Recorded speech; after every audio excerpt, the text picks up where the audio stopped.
Hello,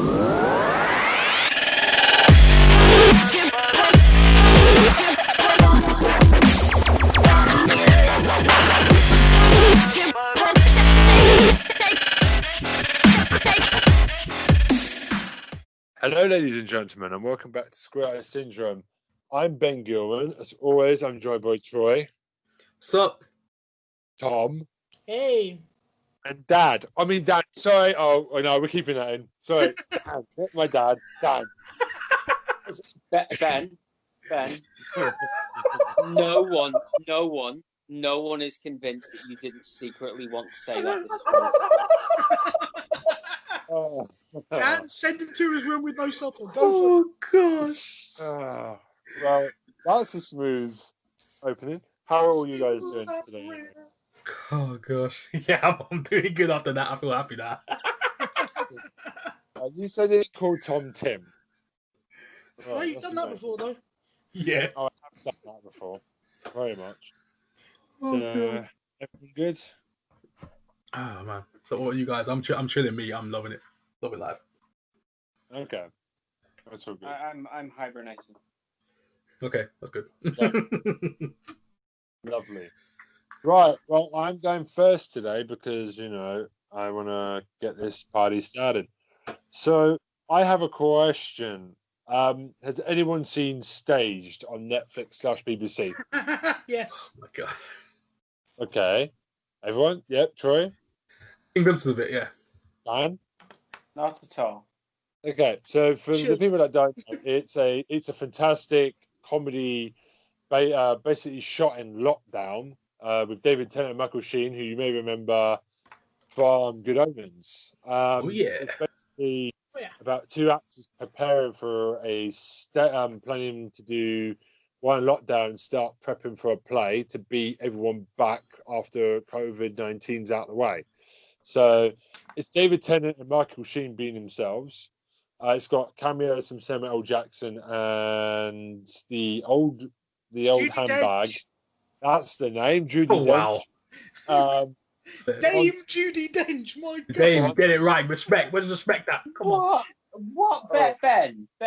Look at Dan. He's woke up, bro. He's revived. Hold up. I'm sorry. You just called a national treasure an old handbag. Oh, my gosh. Like a legit national treasure. She ain't treasure to me. No, the thing is, I feel a bit bad now because she used to work with my grandma in the Shakespeare Theatre in Birmingham. So I just like to apologise if she's ever listening to this. Her cameo was really good, though. I do apologise. But I got Ben's remarks do not reflect the opinions of all members. It does not. It does not. It never has. I'm always being the dangerous loose cannon. I'm making friends in all the chatting community. In fact, So, to say that Ben is very much on his own, as the rest of Square Eyes Syndrome very much love Judi Dench. Yes, very much so. I do like Judi Dench. Okay, let's just You get called that her a right. handbag. And I said handbag. Okay. Anyway, so basically, I do love this because it's unique. David Tennant is the hardest working actor in England, right? Because how much time, even lockdown will not stop him acting. It's ridiculous. They played ample versions of themselves because I don't believe Michael Sheen and David Tennant are arseholes in real life like this. No, they're not. Nah. It's just funny. There's temper. The great thing is their real wives are involved in it, and it's basically the sister of the. I don't know the name of the director. He wrote and directed it. His name escapes me right now. Simon Evans. Thank you so much. Yes. Just a little side point for you there. Simon went to uni with both me and Dan. Oh my God. And I didn't recognise him.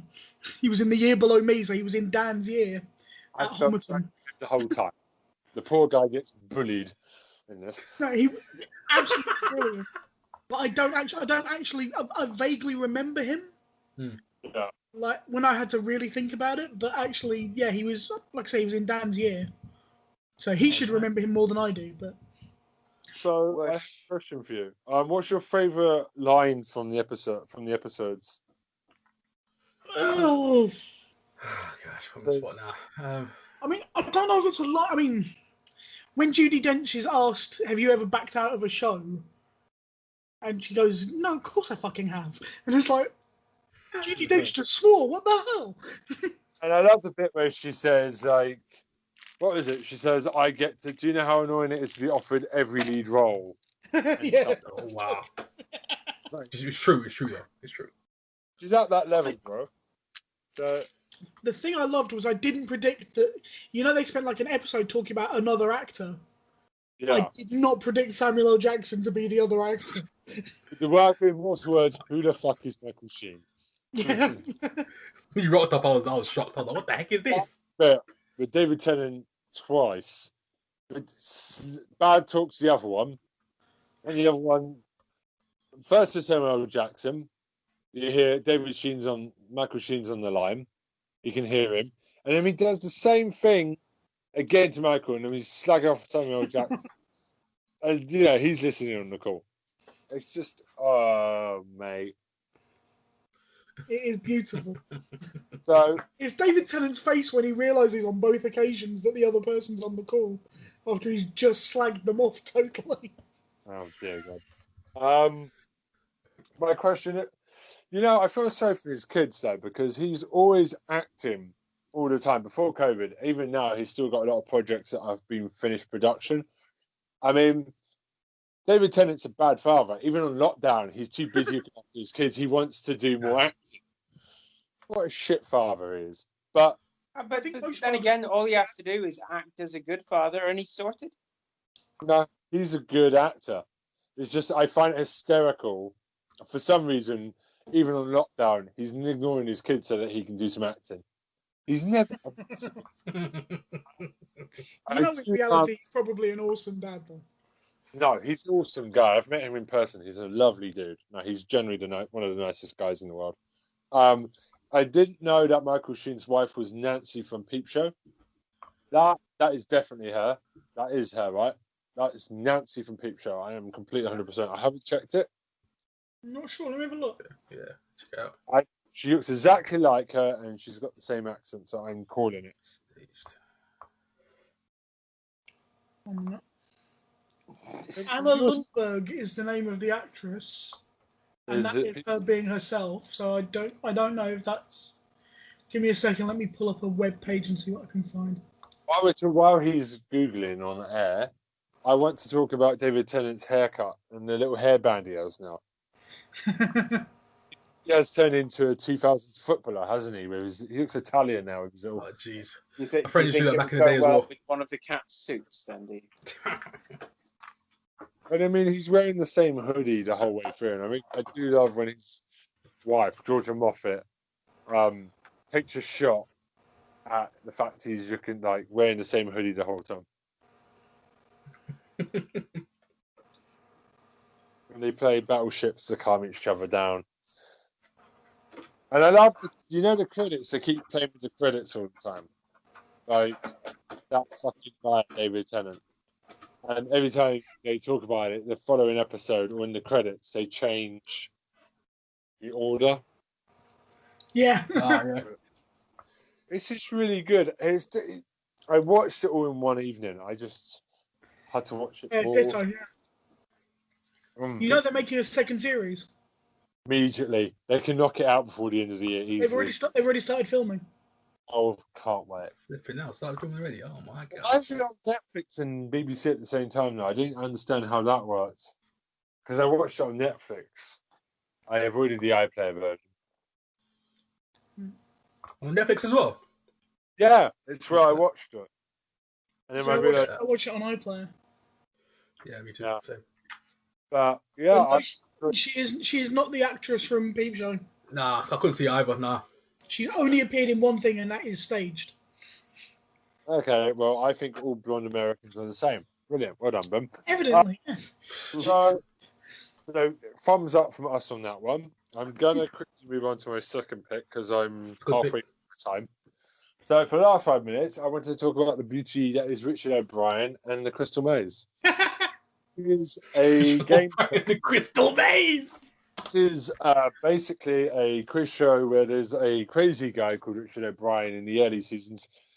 Teams of 5 keep going to different zones to do challenges to win crystals, to give them more time in the crystal dome at the end to win prizes. It's a British game show. I'm kind of on a 90s nostalgia kick.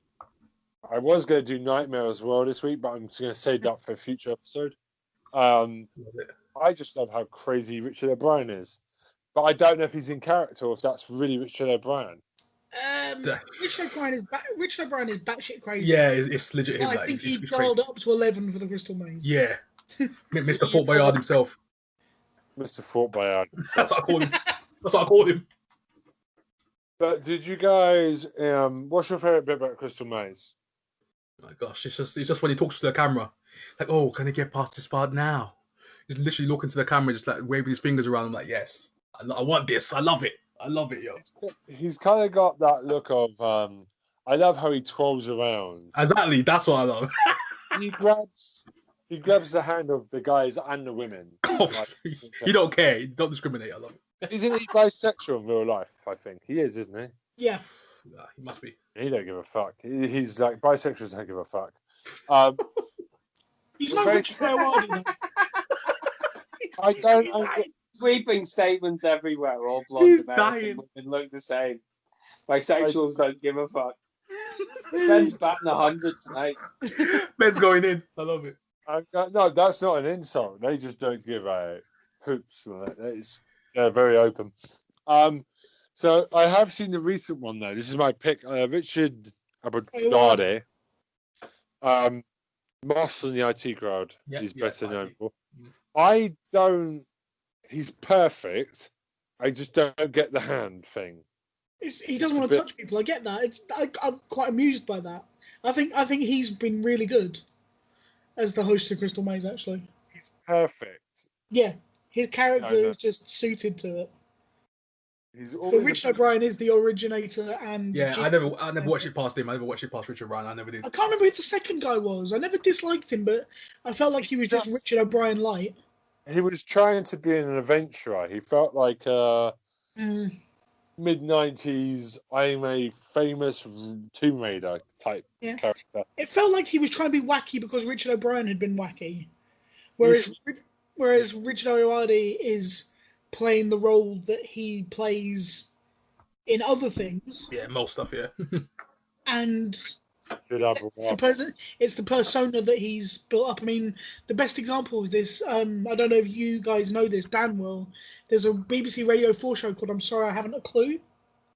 Yeah. It used to be hosted by a guy called Humphrey Littleton, who was the most deadpan, brilliant one-liner. He was never smiled, anything like that.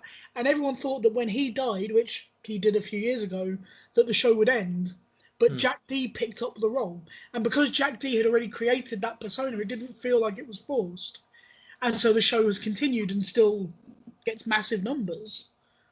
But I felt like with the Crystal Maze, they brought in somebody who said, right, you've got to be a bit like Richard O'Brien. Whereas they said to Richard O'Brien, you know what, you're wacky already, do your own thing. And because we know that, I'm comfortable with that, whereas I was never...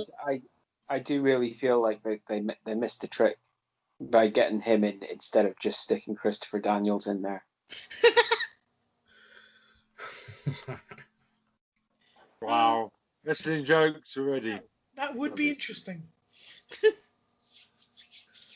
For those who don't know who Christopher Daniels is, it completely ruins the joke, but he's a professional wrestler who looks a lot like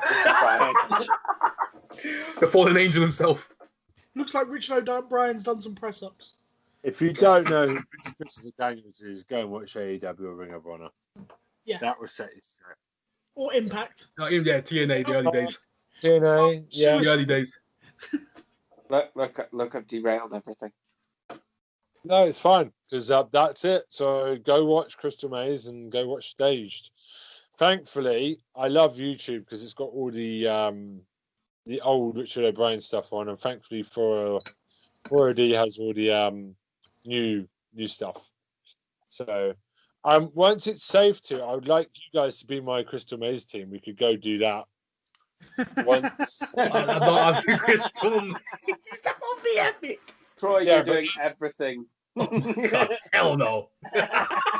I can imagine it. Yeah, I can imagine it. Dan, get in there. No, you get in there. Okay. Get in Gee there. whiz. Oh, not the Dan, camera get in again. there. Oh, look who put on his big boy pants today. Oh my God. I'm the boss. Get in there. No. Cool. All right, that's me done. Right, Troy. Okay, let's start with some of the newbies. I'm going to do some new stuff now. So, HBO Max's own Ridley Scott's own new creation, Raised by Wolves. So we're gonna get into this right now. I just went on a binge lately, literally just straight prime binge right now. I'm flipping HBO binge. So, Raised by Wolves. Have you guys heard of this? By the way, Is it better than Game of Thrones? it's better than Game of Thrones. Well, it's only about 5 episodes in, so I can't really say that. But the soundtrack, I gotta admit, the soundtrack is like Game of Thrones. I gotta admit that. The soundtrack is awesome. But let's get into this, yo. Let's do this. So, Raised by Wolves is an American sci-fi drama TV series that was released for streaming on HBO Max. So, HBO Max, for everyone who don't know, it's more like a premium service, and they got more adult content on there. So this is more like a flagship for this new streaming service because you got HBO, and then this is the Max series. So they're gonna get more adult content on there. But this is like more the flagship show they've got on there now. So, and the 5 episodes out. Check them out. So it's developed by Aaron Guzikowski. I think that's how you say it. He's the one who created The Prisoners. I don't know, seen that movie, Prisoners. Mm-hmm. Great movie. So the first 2 episodes were directed by Ridley Scott. So literally, he's like the driving force behind this entire show. So anyone knows about Ridley Scott knows about that beautiful cinematography, yo. Yeah. The landscapes, the visuals. My God. Yes. So there you go. Yeah. So, hey, it's amazing. So he's basically the executive producer for the show, and basically, it's kind of a loose plot because in a way, certain shots are like for Prometheus. So anyone seen the movie Prometheus, it's got those kind of shots in it. So every part of this show is touched by Ridley Scott in a way. So you got the white blood for the androids. So the androids, there's 2 androids serving in the show. So you got the characters called Mother and Father. Black dad, white mum. So you got like the kind of like diversity there as well with the show. And they kind of create 6 kids. So these 2 kind of like Adam and Eve type storyline going on with the show as well. So they kind of colonize this planet because she literally sticks these kind of probes inside her stomach, and she creates these embryos, and they grow up. But the thing is, they're all dying one by one, so they don't know what the heck is going on this planet. So they're dying one by one, and she's literally starting to get emotions, and she's also a warrior android too. So there's that element to it as well, and that's literally there's a massive plot line with atheism, spirituality. So I literally love this show with those kind of themes in it, and I was thinking to myself, hey, I loved it. I don't mind those kind of themes in the show, being bold, taking risks. So that's kind of my storyline on that. But literally, there's kind of different creatures on the planet because at first it's like a barren wasteland and nothing's going on. And the dynamic between the father and the mother. The father is he's an English character rather. He's an English actor called Abubakar Salim. I think he's on Fortitude. There's like a TV show that was on called Fortitude. So he's that father, and he literally his acting is off the charts, yo. You can see articles right now of how good this guy is. If you want to see this guy, just go check him out. His other stuff that he's done. But in this show, he's top notch. He's like kind of this. I have a joke for you. And he kind of said these most cheesy jokes, but at the same time, it's so endearing. And the mother is just like so deadpan, so straight that literally they basically work together. They work off each other in the show. And they have a son called, a child called Campion. He's like the last born. And he literally has a crisis of faith in the show. So at the same time, they're like, nah.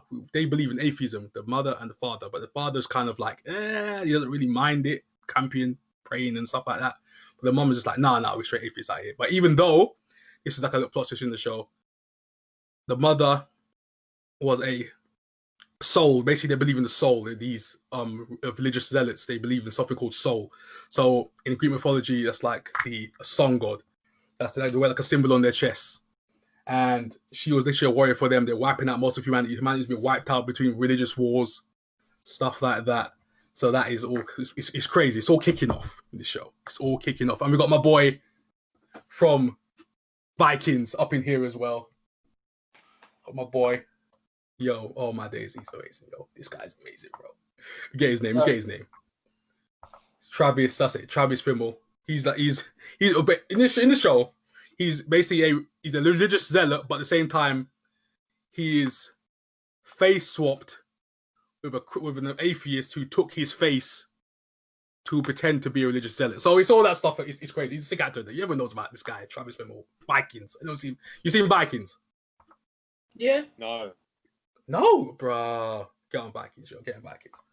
But yeah, that's another thing to bring up later on. Yeah, okay, interesting. But yeah, as I said before, so hey, anyone checked out Raised by Wolves? Anyone seen the episode, trailers?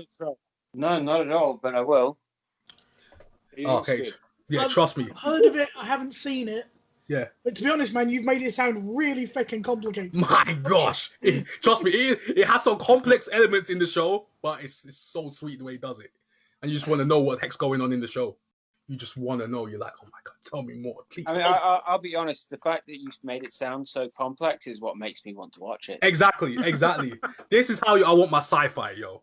This is how I want my sci-fi. Complex, deep, and just flipping solid. That's all I want, yeah. Great visual effects as well. And the effects is like, literally, I'm looking at him like, she transforms into this gold, almost like this gold, like angel. She goes, she shouts. She's got the canary cry as well, yo. Anyone knows about comics, yo? She got the canary cry on lock.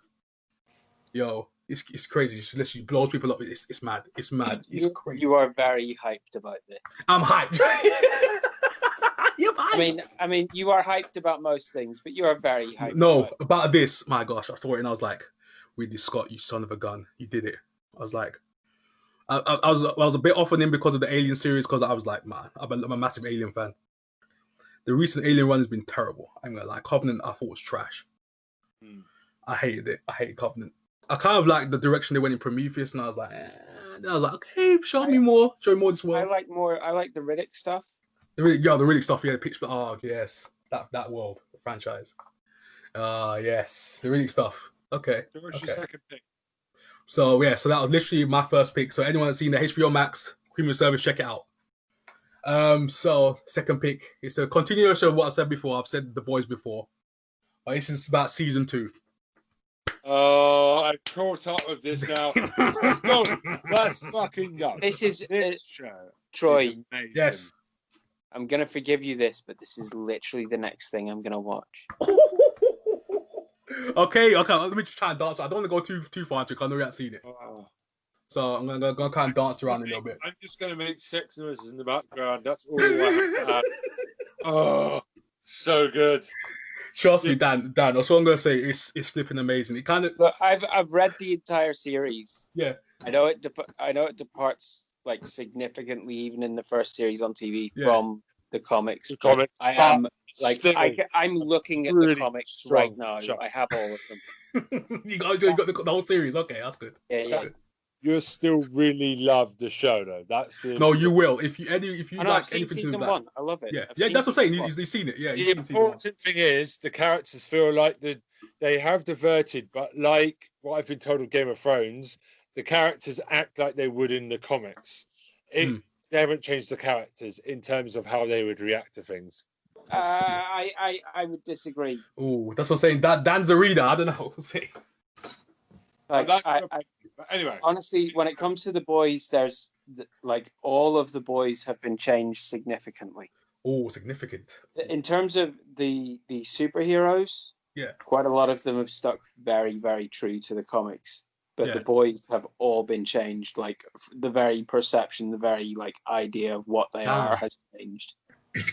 I'll make you want to read it. Literally, I could have read The Boys so far back in the day, but I never picked it up. I should have. In the comics, the boys get superpowers. I heard that. I heard that somewhere. They got powers. That's one thing. And to be honest, Billy Butcher should have been played by Vinnie Jones or Vinnie Jones. My God, Vinnie Jones. What's his name? Who played Kingpin? Vincent D'Onofrio. Yeah. Yeah, that. Imagine that. Like that should have been the portrayal, and it should have been the really gruff Manchester / London gruff. Yeah, grime scene. Somewhere in that area is where you want him to be, not this half Australian dude. Oh, gee. I've got to admit though, he does a good job. But I know it's the accent. I know it's just like but he does a good job as Billy Butcher, man. He does a good job. Because the first episode, it kind of deviates away from like the end of season 1 for one episode, for literally one episode, because it kind of followed the rest of the team except for Billy. And then the second episode, it kind of picks up where Billy kind of like left off, because they kind of do a flashback episode a couple of times down the line. But so he sees his wife, he sees Homelander, and sees the kid.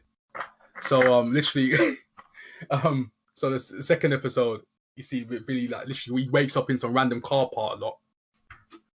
Then he's like, "Oh, do you know where this place is?" Because literally he writes down all these places, and you see the big screen like he's a wanted man and all that stuff as well. So, and it kind of goes deep into Black Noir. I'm trying to say too much with Dan's here, but it kind of goes into that Black Noir's kind of character. You see a bit more from him in this season as well. So Black Noir is that kind of ninja character, kind of assassin. He just killing people, and I'm like, yes, let's go. I'm ready for this. No, he's a very, very mysterious and very interesting character. Ooh. Do they expand upon it in the comics though? Did they expose anything about him? He's sort of, for the most part in the comics, he's the guy who comes in whenever everything is going far too smoothly and just wrecks someone's shit. Oh damn. Do you want a spoiler for the comics? Do I want the spoiler? Okay, go ahead. Okay, well, basically at one point he does actually stick his fingers up Wee Huey's arsehole. Oh damn. He sexually assaults Wee Huey. Oh my gosh. Did I want to know that? Oh my god. Oh jeez. Okay. Okay. All right. Like this is a fucked up comic, people. As a source material, this is Garth Ennis. If you don't know very much about Garth Ennis, yes, he has no filter. Zero. And he can take the most grotesque things and make them part of a storyline that actually feels real and you really connect with. It doesn't take away from the story, but it's visceral, it's visual, it's gory, it's fucked up, it's quite often X-rated. My God. But okay, Black Noir. Okay, yeah, we've just heard a little something there. Bit of a spoiler, but hey, it's crazy. So hopefully, I don't know, we'll see it in the show, we'll see. But let's just run down these characters real quick, just to kind of move on a little bit. So Homelander, he's still his same crazy self, still suckling that milk. But hey, there's a little side note where he goes to collect his milk. I won't say anything else just in case because Dan hasn't seen it. But Ben knows. Yeah, I know. I know. From the sound of it, I know as well. But let's leave it.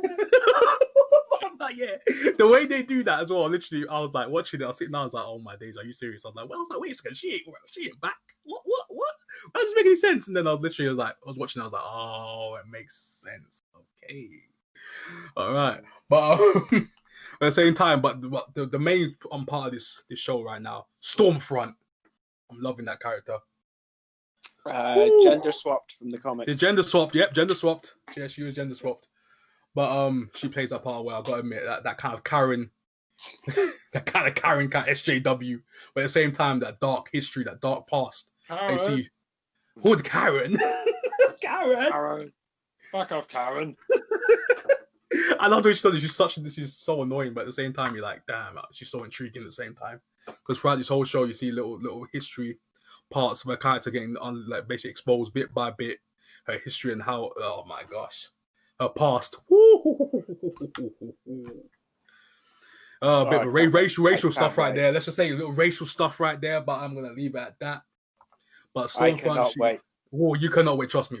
I absolutely cannot wait. Like my friends and I, whenever like the first inklings of The Boys being optioned, we started geeking out over this possibility for this TV show, and it hasn't disappeared. Exactly. No, it hasn't. Because I was watching, I was like, how are they gonna make Stormfront basically interesting? I was like, you got Homelander there, you're just gonna like steal the show as usual. And then Stormfront, she's just kind of just like taken over. I'm like, I'm liking Stormfront. I'm like, damn, she's good. Yeah. I like her. She's obviously Homelander's my guy. Homelander's my guy. Come on, we know this. But yeah, nice. she's amazing. Okay, so I'm just done on that. Yeah, hey, check it out. Amazon Prime. Let's go. Ready? Right, nice. Thank you, Trey. Good pick. Yeah. You're actually improving week by week. Improving. Yeah, your picks, bruv. Going up a bit. I'm loving these picks. I'm loving them. Yeah. You're stepping your game up. Right. Dan, Tom, which one of you? I'll go. Go. So, I have. I've been watching a bit more TV than I would have been in the last little while because there's been a lot more times of me looking after a kid that I've already put to bed and having plenty of time to myself. Mm. So I have taken the opportunity to go back and watch a few things that I really should have watched earlier. And the first one was The Mandalorian. Oh, yes. And so I'd really like to talk about that. Go on, because ready. Lovely. To me, that really brought back that feeling of the episodic quest style TV show, the Xena Warrior Princess Hercules. You know those like old classic ones. There was a real element of it felt like that. It had been updated. It was modernized. It was also more mature than either of those programs are. Yeah. It had that real sort of episodic quest feel to it where they didn't drop an overall storyline. They also didn't resolve the overall storyline. And they kept each episode as its own story. You can drop in at any point and just enjoy it. Yeah. I really, really thought it was great. And I'd like to shout out a couple of the cast as well. Sure. Okay. Because if I can just say, like, Pedro Pascal. My dude. The man himself. Playing the Mandalorian. Like, other than, 3 minutes of the entire episode? Everything he has to do, acting-wise, has to be done through a full-face helmet. Oh, no. He pulled it off so great. I loved it. He does a better minimalist acting, maximum level of actual connection job than what's-his-face in The Witcher. Superman. You're doing my boy like that. Come on, bro. Shitty Superman. Dad. Superman. Yeah, him. Henry Cavill. Oh boy, Henry like that. Oh man. Right. So he does a better job, and that's a high bar to reach, and he does reach it, and he does go over it. And I think he's absolutely great in it.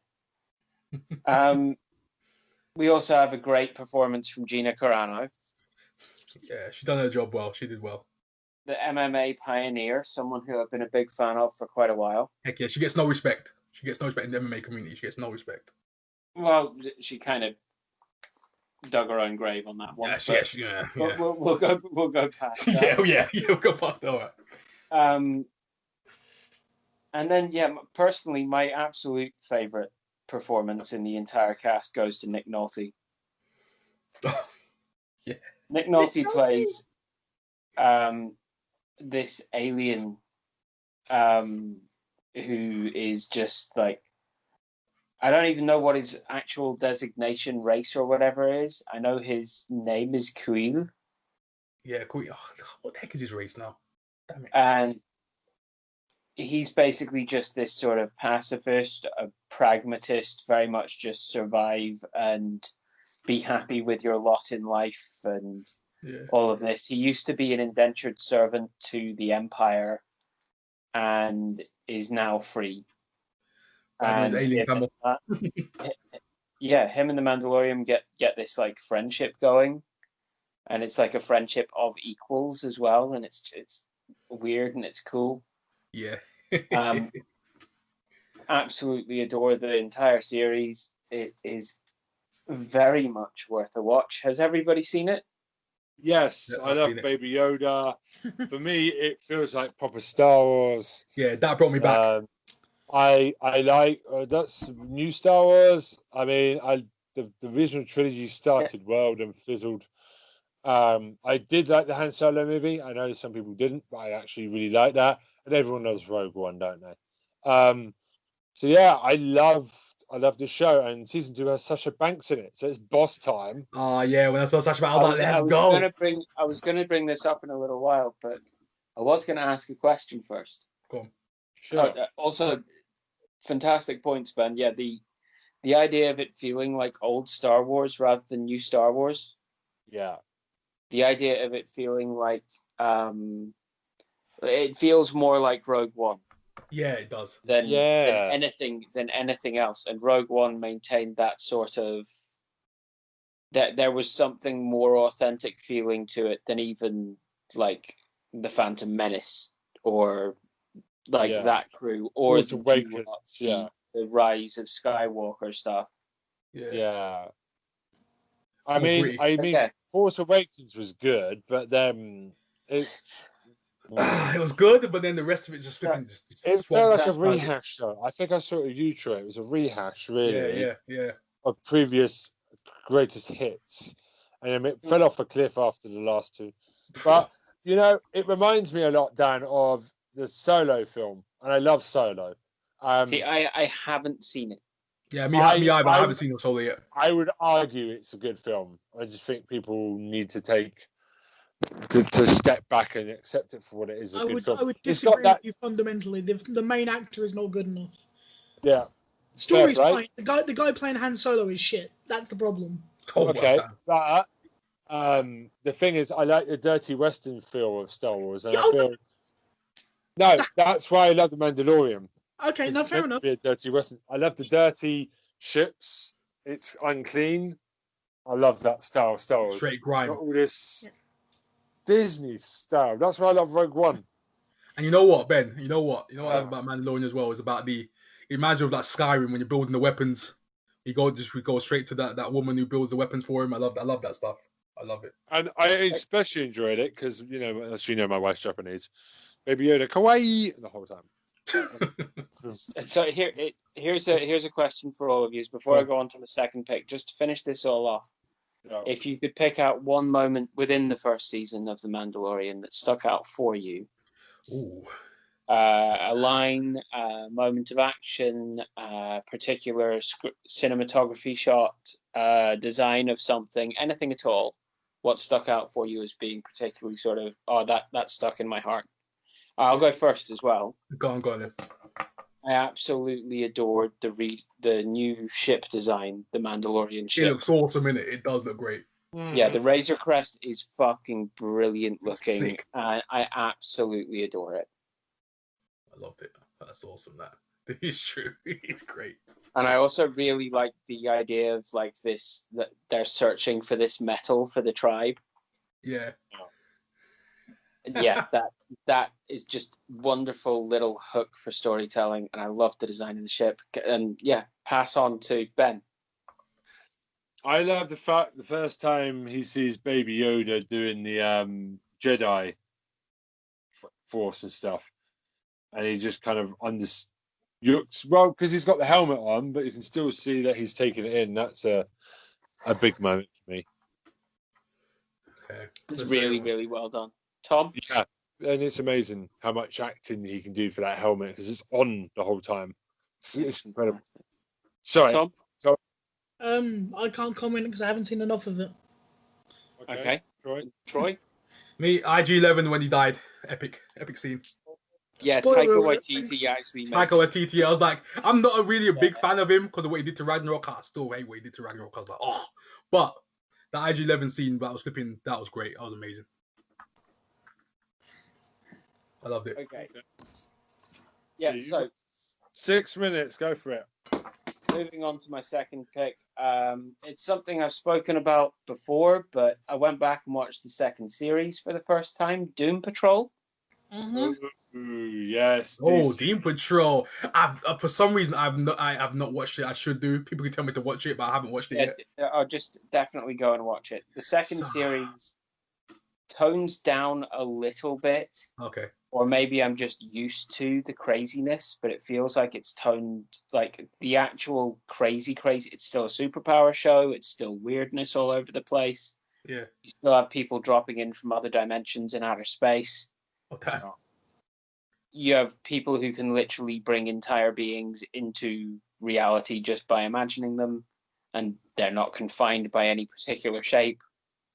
It's still crazy. It's just, it feels more controlled. It feels more like they've got room to breathe rather than it's packed with craziness the entire time. I love how DC always seems to pop up on this podcast. It's a good run they're having. They always seem to be here each week. Someone brings up a DC show regularly on this podcast. It's an actually good mix. Kind of fans we are. Yeah. Doom Patrol, man, sounds awesome though. It looks so crazy. I'm like, I want to watch this show, but I never go around to watch it. I don't know why. I specifically want to shout out Diane Guerrero, who plays Crazy Jane, because the acting job that woman does throughout this show, portraying someone with so many different characteristics, having to conform to look like acting and sounding like other entire actresses who do actually turn up themselves playing these same characters, but the character's very complex. She seems like she has multiple personalities, but then each of these personalities actually has different physical characteristics and styles, and she flips between them when she flips between which one is being portrayed on the surface. Oh, okay. But whenever you're looking at what goes on inside her head, you see all these different characters being played by very different looking people. I mean, for one example is the character Miranda, who is a black character who is then has to be portrayed by the, I think she's Latino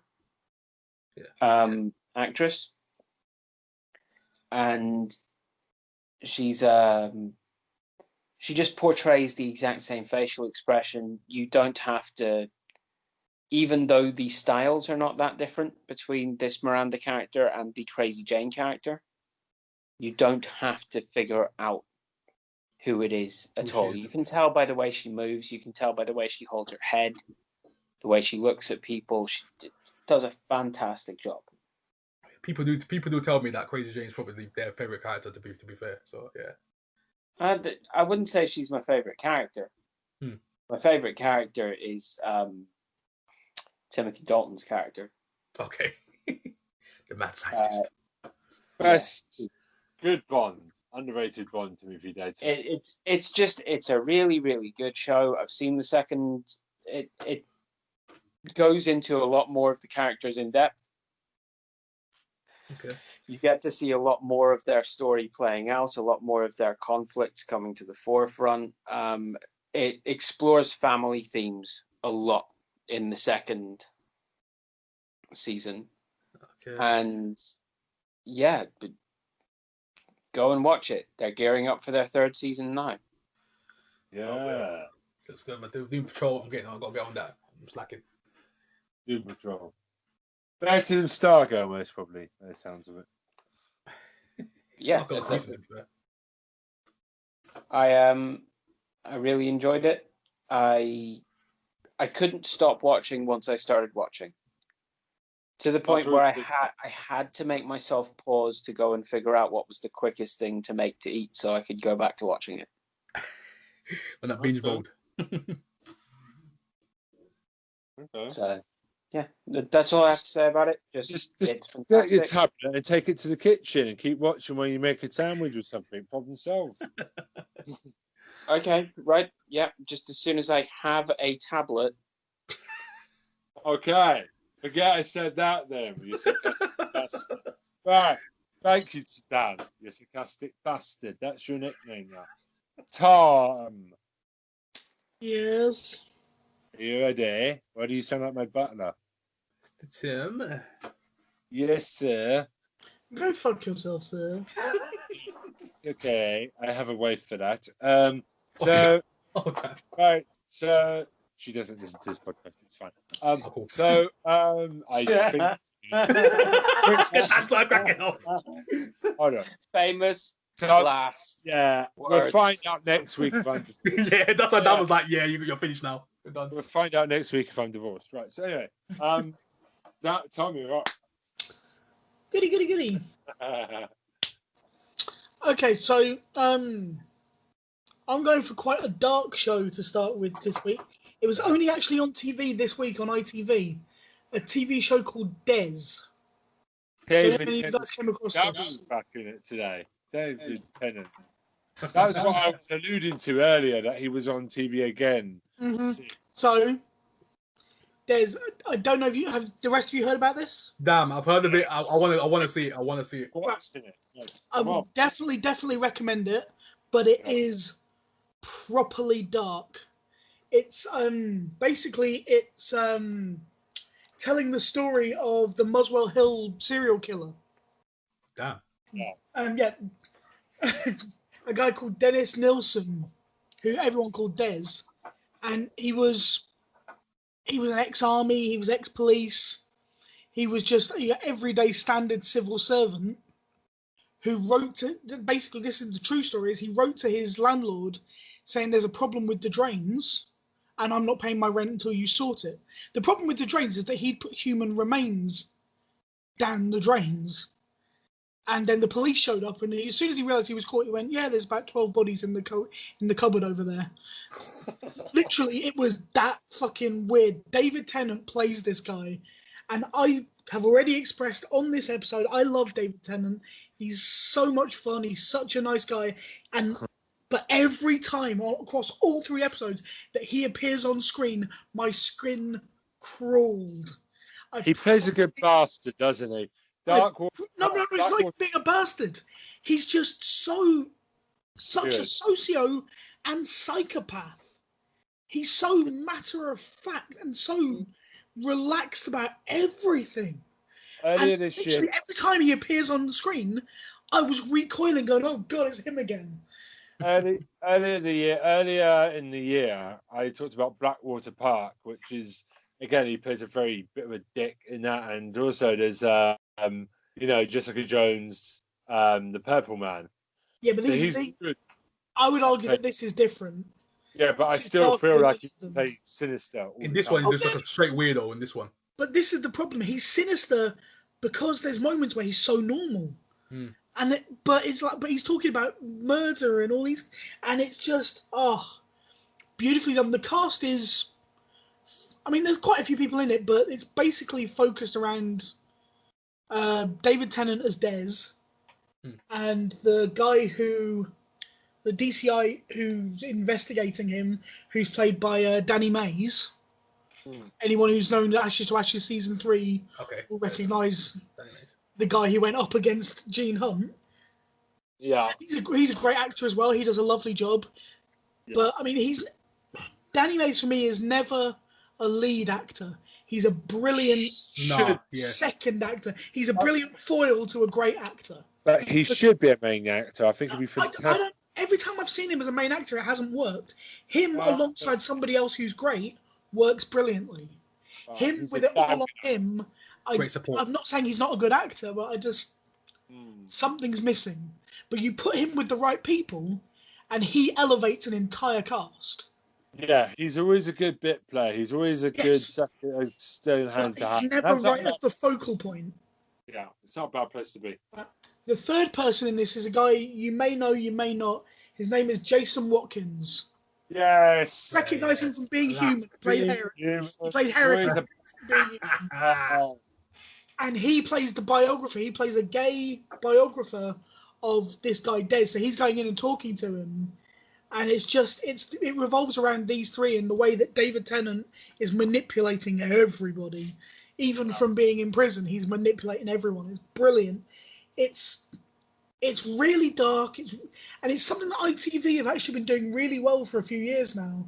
I don't know if you noticed it, but I don't know, it must have started about 15, 16 years ago. Yeah. Maybe longer. Where they started doing like documentaries of famous serial killers, like not documentaries, docudramas. Yeah. Oh yeah. So the first one they did, I think it was The Hunt for the Yorkshire Ripper. Yeah. And that was a long time ago. Then they did one on Dr. Shipman. Yeah. And they did another one on the Moors Murders. Then they did one a few years ago called Appropriate Adult, which was about Fred West, played by Dominic West. And every time, these things are so compelling to watch. They're horrible. They are. Yeah. But they are so well acted, so well cast, so well done. You can't help but just go, you know what? Brilliant performances. And I would say David Tennant, for me, is probably the best actor in the world. Bar none. Tom, I agree. I said this to my wife. She thinks she doesn't get it. She thinks he's in too much stuff. He's everywhere we look. He is everywhere, but that's because there is a reason why he gets so much work. He is the best actor in. He's awesome. Damn in the world. Definitely in this country. Definitely a contender for the world, mate. I want him to go. Don't get me wrong. Jason Watkins is one of my favourite actors. I've seen him on stage many times. He is an absolute genius. Undeniable. He's got some of the best comic timing you could ever possibly imagine, Jason Watkins. But he plays. A lot of his roles in the last few years have been more serious. I think he was in like that. A thing called Trolleyed or something, which I've never watched, but that was a comedy. But other than that, most of his stuff is being human, which is dark humorous. Or like Phil Davis, he looks like a panty sniffer or a sex offender, which is fine. He's got that face. Oh god! Here we go again. Okay, so Des, go and watch it. It's a definite recommendation. It is unnerving, but in the best way. When I saw the visuals, I thought of like The Fall for some reason. The Fall. I thought of that. It's quality. It's really good, really gripping. I'd highly recommend it. Oh, amazing. We're going to change the name of this podcast to We Love You, David. Square Eyes Tennant. That's what we're going to do. Now, I'm a bit torn about what to go with next, because there's something that I saw almost by accident the other day, and it has stuck in my mind because I got so caught up in it. But I don't really want to talk about it, but at the same time, I kind of feel like I need to. Okay. So I'm sure all of you know who Louis Theroux is. Yes. Yeah. I absolutely love Louis Theroux. He goes and does the most weird and wonderful things. But in 2000, he did an episode called When Louis Met Jimmy, which is when he spent the time with Jimmy Savile. Now, that was an interesting documentary because clearly he and Jimmy Savile got on quite well with each other. Yeah. And he was going to see whether there was any truth to like the rumours of things about Savile. This is at least 10 years before all the stuff about Jimmy Savile came out. But what happened was, and this thing I want to talk about, and it was really painful to watch. I don't even necessarily recommend watching it, but it is intriguing. Is he went back in 2015, and it's a documentary episode just called Savile, where he goes back and he looks at the old documentary stuff and goes through it, and he's assessing himself of how the hell did I not see it. And he talks to people again, but he's going over the mistakes that he made and things that Jimmy Savile said to him that he didn't necessarily put in the first documentary. That now he goes, wait a minute, that should have been in there, and I should have seen it. He's very self-critical of the fact he missed these things, whilst also at the same time acknowledging that Jimmy Savile just had one of those personalities where it caught you, it trapped you. But some of the stories and things that he goes and talks to people about it's the most horrific thing. And you see that this guy got away with it for so long. And it's just, like I say, I don't recommend this show, but it is really interesting. And fascinating, yeah. It's more interesting because Louis Theroux is really analysing himself as well about how the hell did I get so hoodwinked by a man who I went to interview him with suspicions. How the hell did he, number one, manage to allay all my suspicions and become friends with me? But it was like little things like Jimmy Savile showing up after the documentary had been done to visit Louis, and he had his home address, which was ex-directory. And Louis said, "How did you get that?" He said, "You can't keep anything away from me. I find out everything." Damn. And at the time, Louis laughed it off. But then you look at it now and think, that's just really... That's sinister. That's uncomfortable. This guy should not have been able to get that information. It goes to show you just how far his reach and his pull was. Yeah. And it's just... like I say, I wouldn't have watched it had I not been watching something else, not been paying attention for 5 minutes, and BBC iPlayer, because I watch a lot of Louis Theroux, put on a Louis Theroux episode for me, basically. And I found myself sitting there watching it, and I suddenly realised after 10 minutes what I was watching. And by that point, I was kind of caught by it. So I really kind of tossed and turned about whether to talk about this or not, but I feel like I should, because it's a brilliant piece of documentary work. And in that respect, it's worth the watch, but be prepared for it to be knowing what that man did. Be prepared to see how uncomfortable it is. Yeah. Is what I was saying. But it is, if you like Louis Theroux, it's very interesting to see him going back on something he's already done and reassessing everything he said and did at that point. Damn. So is it called Life from the Edge? Sorry to put us on a downer at the end of the show and everything. I slowly was going, damn. Well, that's fine. I can hear everyone just going, Life from the Edge. So I apologise for the fact that the last thing we talk about is a real downer, but that's right. You know what? I felt like, because it's been stuck in my head for the last couple of days, and I feel like I pretty much had to use this as a therapy session to talk about it. So we're going to call this now the David Tennant Syndrome podcast. Mm-hmm. Yeah. Well, thank you. I mean, the thing about David Tennant, I just want to end on this. He just, you know, the amount of times he just turns up in something and he doesn't seem to stop. I'm amazed at how much stuff he turns out a year. And I'm so glad Tom called him the best actor in the world, because I genuinely believe he is up there. Yeah. And people I talk to, he's okay. So, are you kidding me? Like, go watch anything he's been in. Like, anything. He's magnificent. He and Michael Sheen are among the best actors in the world. I have got to watch Good Omens now. I'm going to. You've definitely got to watch Good Omens, yeah. Yeah, you got to watch Good Omens. It's got David Tennant, and now I'm a fan of Michael Sheen, so I have to go do that. As soon as I saw him in Broadchurch, I was like, I'm sold. Yeah. Broadchurch, let's go watch that. It's like, I'm sold. Oh, I love David Tennant. He does look a bit like Gareth Bale. Hold on. Gareth Bale's on his way back to Spurs. Oh, I hope Spurs brought some breakdown insurance for that motherfucker. Oh, damn. I hope you've got him a nice golfing membership, because that's all he's going to fucking do. Golf courses in East London, he'll be happy. Oh, dear. We don't want you here, Gareth. You Judas, motherfucker. Sorry, I haven't forgiven him. Yeah. Don't get to it, no. Can I just? There's a thought. Yeah. Right. So we went from that Louis Theroux, Jimmy Savile thing to going back to talk about David Tennant, and it made me think that if they ever did a docudrama about Savile, the only person who could play him would be Tennant. Ooh. Oh, you kind of, yeah. I agree with that.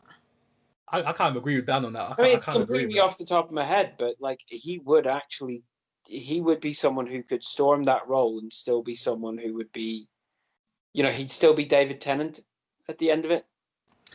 I could see Michael Sheen doing it, actually, weirdly enough. I think Prince Albert, Prince Andrew could do it. He's a dirty old man. He's got questionable morals. He's also got a rapist. Oh man! So yeah, I'm attacking the whole family. Sorry, I just had an image of Jimmy Savile being played by Uncle Albert. Oh my god! We have to end it here. So it's getting bad, guys. It's getting bad. Yeah, we're gonna shut this down before we go on too long. All right, it's goodbye for me. Bye for me. Bye for me. And reluctantly, goodbye from me. And we got through it without mentioning David Tennant and Doctor Who. Oh, fuck.